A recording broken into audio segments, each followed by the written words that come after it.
What's up, y'all? This is a repair video for a snap-on PTR72 Ratchet, 3/8 Ratchet. What it is, my snap-on man brought me this.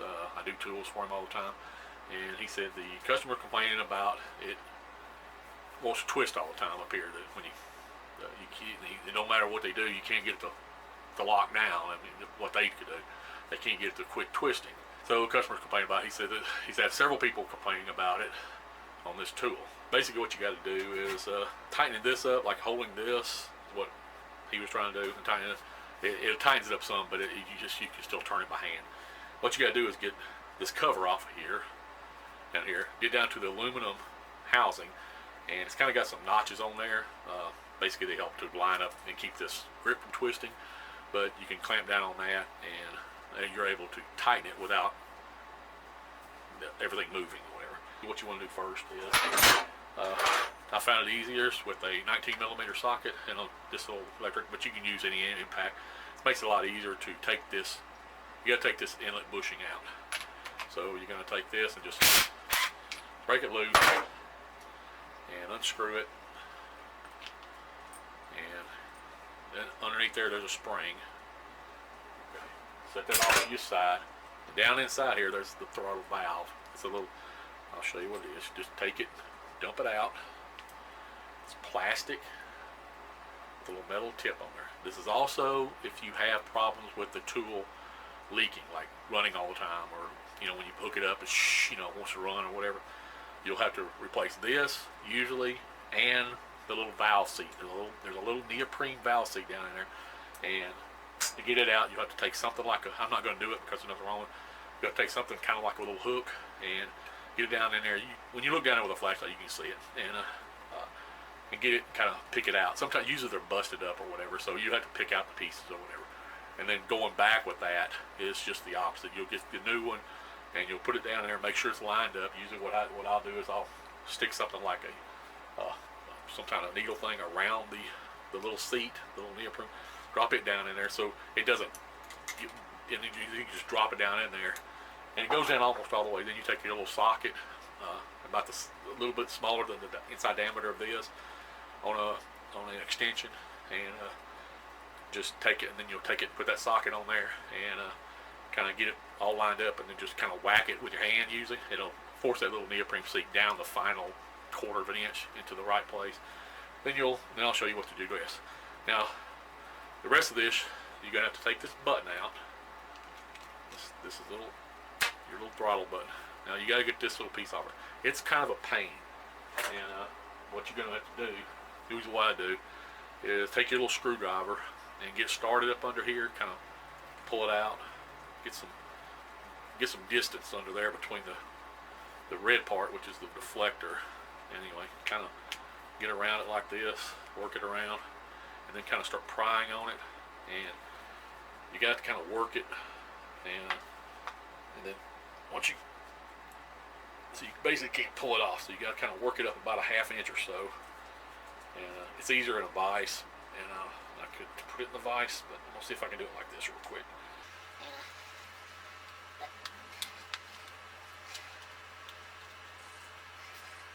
I think I might put it in the box.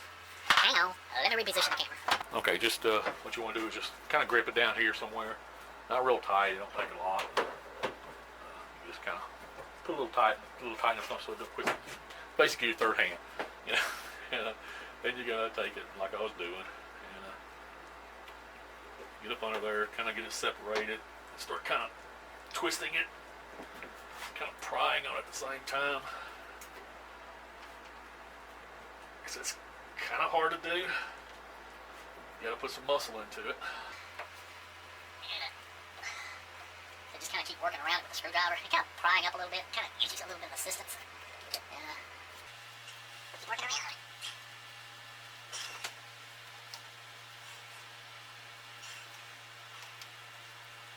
I'll have to speed this up. Once you get it up about a 1/2 inch or so, it starts coming up a little easier, and you finally get it out of your way. Okay, so now you're down to this. Now I've already tightened this up, and I decided to make a video, so I'm not going to loosen this up, but basically all you got to do, I'm just trying to show you. Basically what you're doing is down here on the bottom, clamp toward the bottom down here. Like I said, it's hollow in here, so you can't get down on it too much, but it's best, you can put some soft jaws on there, and it might help you, but basically you kind of get it in there and kind of wedge it in between some of the little ridges there, to where you can, where it doesn't want to twist on you. And once you do that, then you're going to don't tighten it up too tight, your vise. Kind of snug it down. Like I said, once you get it wedged in there just right, it won't twist anyway. And at this point, you can take a pipe wrench of some sort. Going to take a pretty good size one usually. I got a 24-inch crescent wrench here because it fits on there. And then basically you're just going to put it up here on your hex part. Make sure this part, make sure this will be twisting on you, okay? Make sure this is lined up with your button. Sometimes you got to move a little bit counterclockwise, so when you tighten it, it'll kind of time into place. And sometimes you got to kind of tinker with it. So, but basically, I could pretty much just hold this one in place in line with the button, your throttle button right here, and then put your wrench on there and tighten it as tight as you can get it. Like I said, you don't want to break it down here on the bottom where you got it in the vise.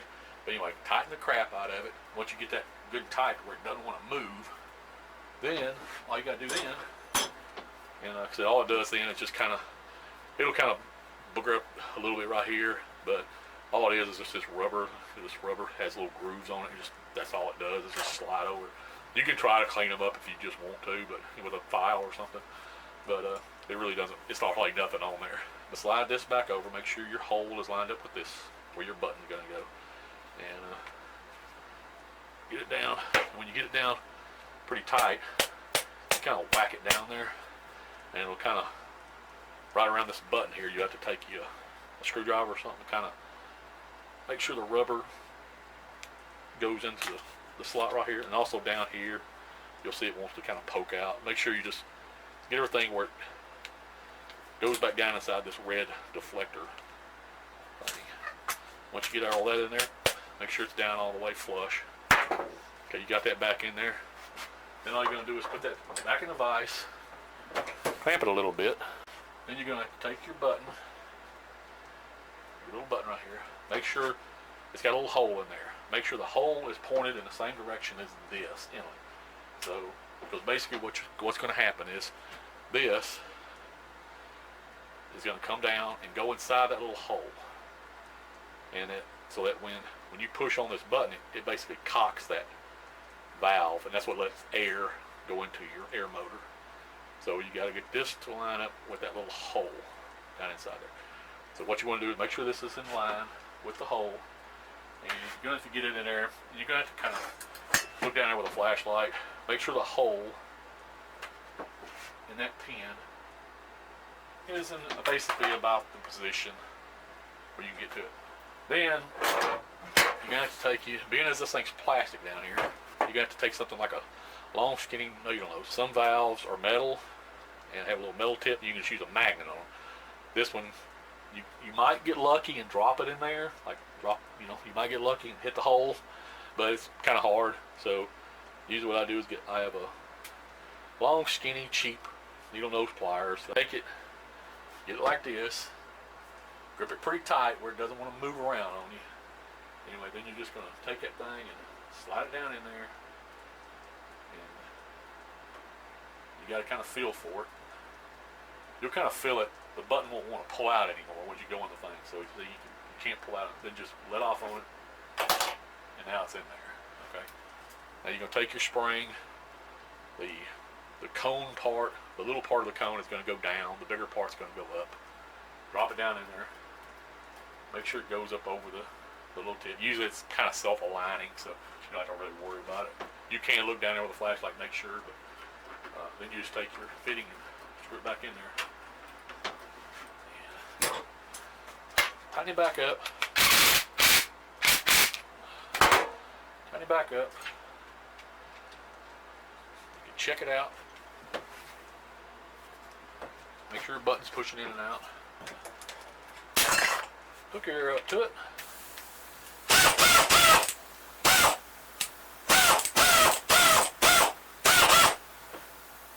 There's me a socket. We'll put a socket on there.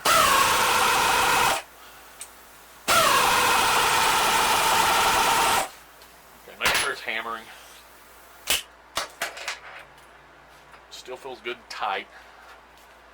I'm going to send this back with the snap-on guy. Let the customer try it. See if it, make sure it doesn't break loose on them. And I will put a, I'm not gonna finish with the video till I find out. And I will either add some more on the end of this, I'm not sure, or I will just put it in the description what that the customer tried it and what however long, and so far it was working good. But and it wasn't breaking loose. Then we'll know we got it. I kind of want to see, make sure the customer's okay with it. So I will put that, like I said, I'll either add a little link on here, a little bit more on here, or I will put it down in the description below. And I guess that's it, you know. So if you like this video, give it a thumbs up, leave a comment, bad or good, I don't care. So do all that, you know, all that junk. Be sure to ring that bell, goes ding, ding, ding. Watch my funny stuff if you want to, my other videos, if you're just on here for this. Anyway, that's it. I will talk to you on the next one. Bye-bye.